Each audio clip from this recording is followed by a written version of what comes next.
Dober dan, lepo pozdravljeni na novinarski konferenci Nogometne zveze Slovenije. Pred tekmo z Norveško, z mano sta David Brekalo in pa selektor Matjaž Kek. Welcome to the press conference of the Slovenia national team before the game Slovenia-Norway. With me today David Brekalo and head coach Matjaž Kek. Gremo kar z Davidom. David, pričakovanja pred tekmo. Moje pričakovanja so visoka, gremo na zmago. Ekipa dobro zgleda, vemo tudi, kaj lahko pričakujemo od Norvežanov, tako da gremo na polno na zmago. Okay. Gremo kar na vaše vprašanje, potem bom pa prevedel ta uvod. First we'll take some questions for David and then we'll translate the initial statement. And if you have any questions for him, of course.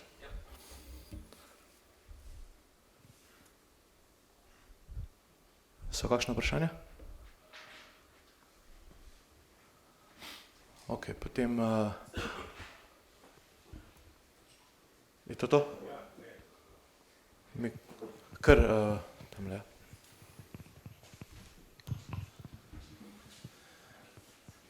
David, povratnik v reprezentanco po poškodbi, rekel si, da je klima dobra, kaj pa sicer, kako je videti s čvrstostjo, z uigranostjo, podoben, z avtomatizmi? Prvo, vesel sem nazaj.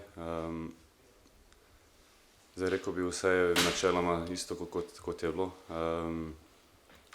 Ekipa dobro zgleda, kot sem rekel, gre se čvrsto na treningu in le na ta način lahko se mi zdi premagamo Norvežane, kot smo že pokazali.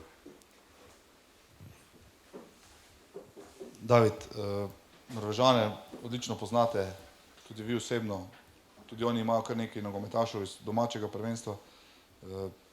Koliko tudi vi nekako na sveti pomagate soigralcem in še malo kaj dodatno povejte, se kaj pozanimajo pri vas, kdo je ta? Mislim, da jih tako dobro že poznamo, da jaz ne rabim čisto nič nobeno govoriti. Vemo, kaj dela proti njim in kaj ne dela. Zdaj tudi lahko povlečemo neke stvari, ki v Oslu niso bile dobre in neke pozitivne stvari iz Ljubljane prejšnjega leta. Tako da čisto nič jaz zdaj ne rabim nobenemu posamezno nič govoriti, razlagati. Vsi vemo, kaj nam prinaša uspeh in to bomo probali tudi narediti na tekmi. Še kakšno vprašanje za Davida? Okay, then let's just sum it up. The expectations of the player are high before the game. We look good in trainings and we know what to expect. We know the team we're playing against.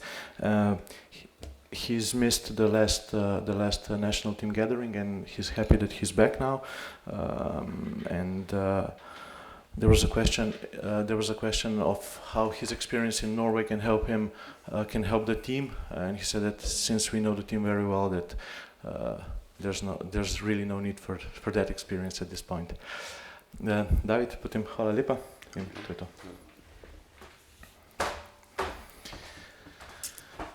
Zdaj pa nadaljujemo še s selektorjem Matjažem Kekom. Selektor, kakšna so pričakovanja pred jutrišnjo tekmo? Dober dan, tudi v mojem imenu. Kakorkoli sta ti dve tekmi še vedno nekje v prelomnici, na eni strani pogled navzgor, na drugi strani pa tudi pogled navzdol, ker kljub temu, da imamo že zdaj točko več kot v zadnji dejanju Lige narodov, še vedno zaradi spremembe tega načina tekmovanja nisi siguren, da ostaneš v skupini B, imaš pa možnost in še vedno sam odločiš o tem, da lahko napreduješ tudi v skupino A. Že samo zaradi tega tekma nosi težo, ki so jo prepoznali tudi navijači, že dolgo razprodan stadion v Stožicah in pa seveda ime, ki ga dobro poznamo, oziroma reprezentanca, ki jo dobro poznamo z številnimi zvezdniki največjega formata, hkrati pa igralci, ki igrajo v najboljših ligah, ampak na drugi strani je tudi ta Slovenija, ki je v nekoliko boljši kondiciji zdaj, kot je bila v preteklem reprezentančnem oknu. Včeraj na treningu še vedno z problemi Lovrič in pa Iličić, ki sta trenirala po posebnem programu in današnji trening zdaj dopoldan bo pokazal, če lahko računamo na njih ali ne. In to je že z moje strani vse. Izvolite. Hvala lepa. Just a brief summary. So there's a lot at stake at this in the next two games because we're still in a position where we can go up in the A League or down in the C League in the end, and this brings, of course, additional value to this game. Stadium has long been sold out, and we're playing a team that has the big stars playing for big leagues, but at the same time, we have a team. We have our own wishes and desires, and we have a team that's in better form that was in the last national team gathering. Gremo kar na vaše vprašanje. Andrej. Že zdaj tradicionalno mora Andrej to odpreti, ker drugače nimamo vrstnega reda njih. Dober dan, želim selektora. Nekako izjemno pozitivno leto se izteka, ogromno lepih stvari se je zgodilo in verjetno bo splošni vtis, ne glede na to, kako se ga zaključi tak, je dovolj motivacije, da se zaključi z nekim pozitivnim dodatkom, še stopničko više ali pa vsaj za eno pentljo na vrh tega darila, ki nam ga je dalo to leto. To je sicer redko, da se ne strinjam z vami, ampak tokrat pa ne. Zelo pomembni tekmi zaradi vsega.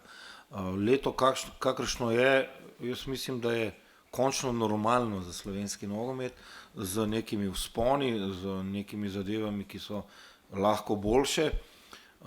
Jaz še vedno govorim o razmišljanju uvrstitve na naslednjo veliko tekmovanje in formula, ki je postavila UEFA, je pač takšna, da lahko na različne načine prihajaš. Jasno pa je, da je naša velika obveza, da so razprodane stožice.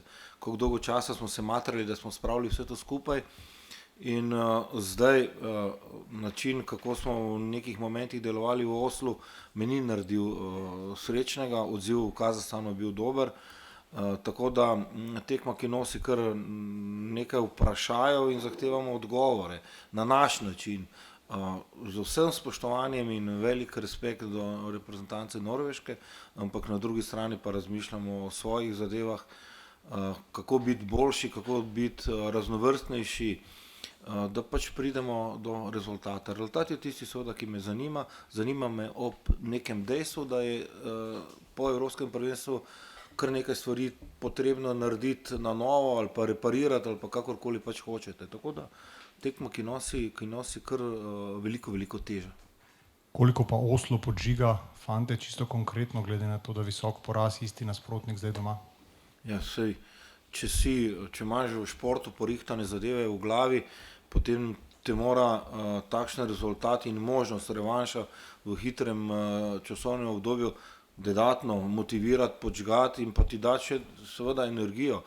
Tekma jasno v Stožicah, kjer bo igrišče ravno ni idealno, ampak tako za njih, tako tudi za nas in tudi na nek način bo to odrejalo način igranja in same priprave na tekmo. Je pa jasno, da želimo popraviti bled vtis iz Osla. Kapetan Jan Oblak je prišel na zbor kot ena trenutno bolj vročih zgodb evropskega nogometa. Kako on to prenese potem v reprezentančni tabor, pa zdaj ima nalogo tudi kakšno asistenco prispevati? Jasno, da je že od začetka postavljena neka naša hierarhija in jaz sem zelo vesel, da igralci to sprejemajo na način pomaganja en drugemu, sodelovanja, pozitivne komunikacije. Vsaka asistenca pomeni, da je nekdo dal gol, in jaz bi bil zelo vesel asistence tudi v naši reprezentanci, ampak najprej je treba seveda na ta način izzvati že s svojim gibanjem, z razmišljanjem tudi vratarja, da lahko pride sploh do asistence, razen če gre na korner ali pa na neko prekinitev v zadnjih minutah. Minutaža oziroma nek status klubski je sicer malo boljši, ampak še vedno je v tistem mojem osebnem prepričanju razumljivosti po velikem tekmovanju, ko so nekateri zamujali v pripravo, v klubu nimajo takšnih statusov kot velike zvezde in potem se seveda morajo boriti za to minutažo. Ampak Jan je eden izmed tistih, ki je na eni strani kapetan, v reprezentanci dostikrat kapetan tudi v atletiku, nek status, ki ga je dobil z branjenjem, z igranjem na način, da je pač prvo ime tekem in dosti krat smo na koncu koncev tudi mi z njegovimi obrambami od spredaj prišli do rezultata. Zelo pomemben izven igrišča, na igrišču, mojem nekem športnem prepričanju, pač kapetan, kot si ga lahko vsak trener samo želi. No. Še ena zadeva, če dovolite, veliko smo se v petek pogovarjali o večnem derbiju, o pričakovanjih, kako ste videli samo tekmo in pa koliko vam je žal, oziroma morda še kaj huje od tega, da tujina govori predvsem o kakšnem izrazito neprimernem vložku navijaškem, ki se dotika tudi vašega varovanca. Ja, dejstvo je, da petek je bil mogoče več časa za klubski nogomet, danes smo pred reprezentančno tekmo, tako da bi raje govoril o reprezentanci. Jasno pa je, da je vedno derbi spodbuja strast. Jaz dosti krat zagovarjam, da rabiš ambient, da rabiš poln stadion, vedno pa sem jasno in glasno povedal, da neprimernost ne spada enostavno na stadione, na igrišče in da meče pač slabo luč na vse to skupaj, kar je slovenski nogomet dal dobrega v zadnjem času. Prosim. Selektor, prej ste omenili, da je novembra boljša pripravljenost igralcev. Kako pa izgleda, sicer bo še zdaj prvi resni oziroma pravi resni trening, kako se da primerjati oktober in november na zboru, predvsem na igrišču? Ja, sej, nekaj igralcev je, ki so se vrnili po poškodbah, eden je bil prej z vami. Neka minutaža je sicer malo boljša, čeprav daleč od neke idealnosti, ampak v takšni stanju je bil slovenski reprezentančni nogomet vedno in jaz tu ne pričakujem, da se bo tudi v prihodnosti kaj izboljšalo, čeprav normalno želja je. Nekaj je novih igralcev, nekaj je igralcev, ki jih v prejšnjem oknu nismo poklicali zaradi pomembnosti tekme U21 in pokazalo se je, da enostavno, ko je ideja ista, ko je komunikacija dobra, da se lahko zadovolji marsikaj, kar je v interesu slovenskega nogometa. Če hočete besedo o dveh mladeničih, glede na to, da je Adrijan Zeljković bil že z nami na Evropskem prvenstvu, tudi trening pa pol je pokazal neko kvaliteto, zakaj sta z nami, in pa na drugi strani možnosti z talentom, ki se odpirajo, da bosta ob dobrem delu, kvalitetnem delu, zavzetem delu postala pomembna v slovenskem reprezentančnem nogometu, tako kot klubskem.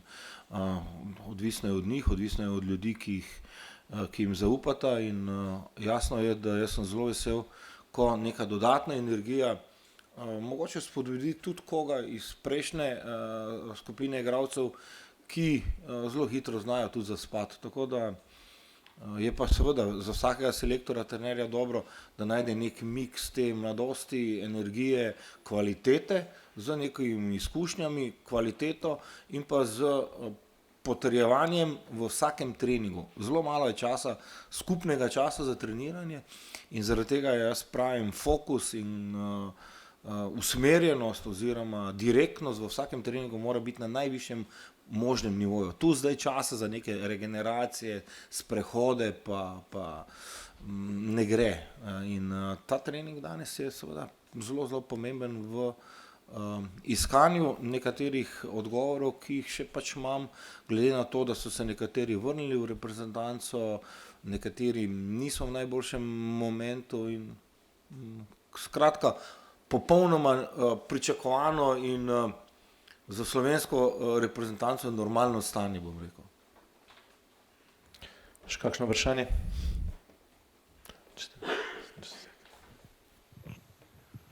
Dober dan. Selektor, jasno je, od kje preži največja nevarnost. Izkušnja iz Osla je slaba za Slovenijo, kar se tiče Holanda. Ste se kaj posebej pripravljali, kako zaustaviti kapetana Norveške? No, to je zdaj vprašanje, ki enostavno zahteva odgovor, da pripravljati se samo na enega igralca je bilo zelo neumno.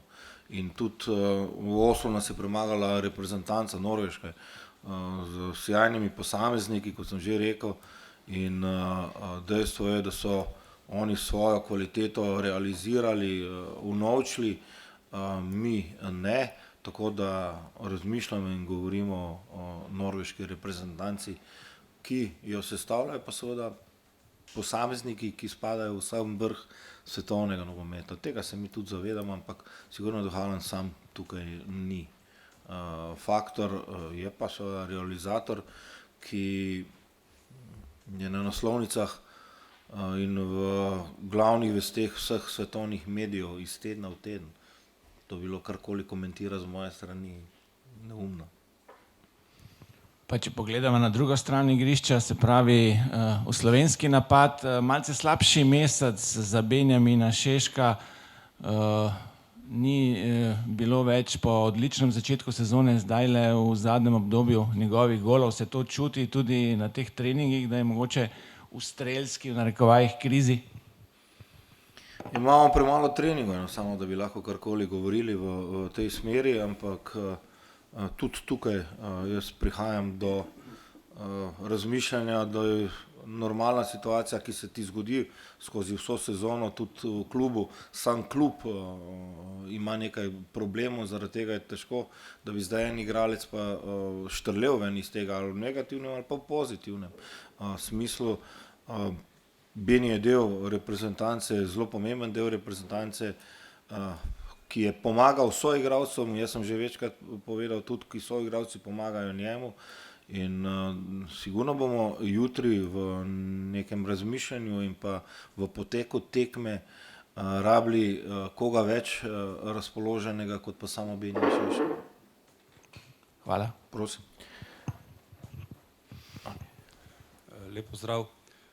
3 ekipe s po 7 točkami, pa ko pravite, da je ekipa v boljšem stanju, kot je bila mesec dni nazaj, je v dovolj dobrem stanju, da oziroma koliko bo potrebnega prilagajanja, da čaka potem čez 3 dni še ena tako naporna tekma na Dunaju?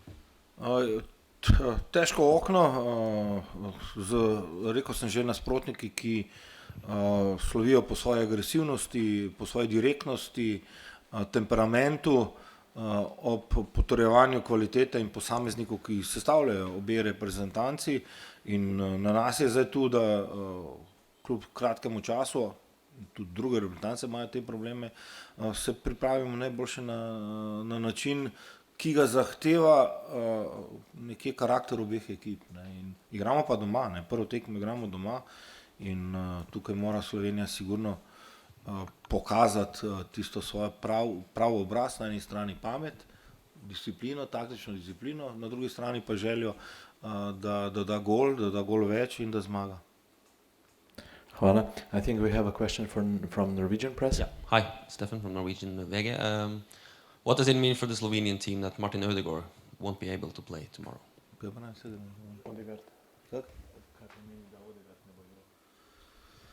Yeah, it's same question like our journalist. Norwegian team is not just one players, not just Haaland or Ødegaard. We lose in Oslo against Norwegian team, and so is my opinions to team. Norway hasn't been to any big tournament since 2000. You managed to qualify for the Euros now. Why is that, do you think? Are you surprised that Norway? This is problem of Norwegian team manager, not from my side. I'm happy that Slovenia play in the Euro, and we're thinking about USA, Mexico and Canada. Thank you. You're welcome. Še kakšno vprašanje selektorja, Gorazd?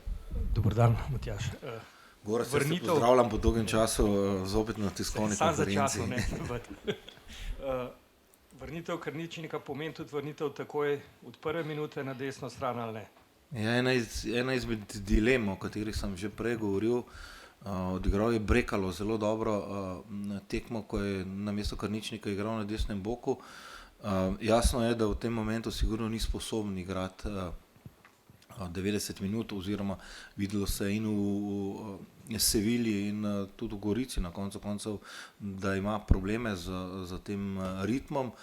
Morali bomo biti zelo pametni v razporeditvi tega zelo pomembnega mesta, ker je to za Stojanovićem in od tam se kar nekaj stvari pri nas dogaja. Zdravje, nima dobenih problemov več v treningu in čez 3 dni, 4 dni je nova tekma in seveda tukaj bomo morali balansirati, da na eni strani ne preveč ne pademo v nekem ritmu, ko menjamo, na drugi strani, da zadržimo ta naš nivo, ki je potreben, da bi na eni strani šli naprej, na drugi strani pa bili dovolj hitri in pravočasni, kar nam je manjkalo v Oslu, ko izgubimo žogo. Boštjan? Selektor, prej ste rekli prva tekma doma, da se igra na zmago, potem druga na Dunaju. Razmišljate že ne o tekmecu v Ostricih, ampak o morebitnih rotacijah v paketu 2 tekmov? Vse sem rekel, smo v boljši situaciji kot oktobra, ampak ne, daleč od tega, da so vsi igralci v idealnem stanju in tukaj v kratkem časovnem obdobju, ki pa je običajno za evropski nogomet, moraš biti pač videti skozi regeneracijo tudi na koncu koncev kvaliteto izvedbe kakšnega posameznika, kako se odločiš za drugo tekmo in jasno je, da načini, kako priti do cilja, so različni. Pravim pa, da v Oslu, če so oni, če podatek še enkrat, ki sem ga že povedal, če oni iz 12 hitrih tranzicij, mi dobene v Oslu, tu se nimamo kaj pogovarjati. Potem, ko govorimo o načinu razmišljanja in pa o načinu igranja proti njim in o 10 duelov, če jih 8 zgubiš proti Tortviju, Vergeju, Rajdersonu, nimaš kaj za iskati, ne. Ob tem, da seveda Sorlo tudi dokazuje iz tekme v tekmo svojo kvaliteto tudi v Atletico Madrid, ne samo v reprezentanci.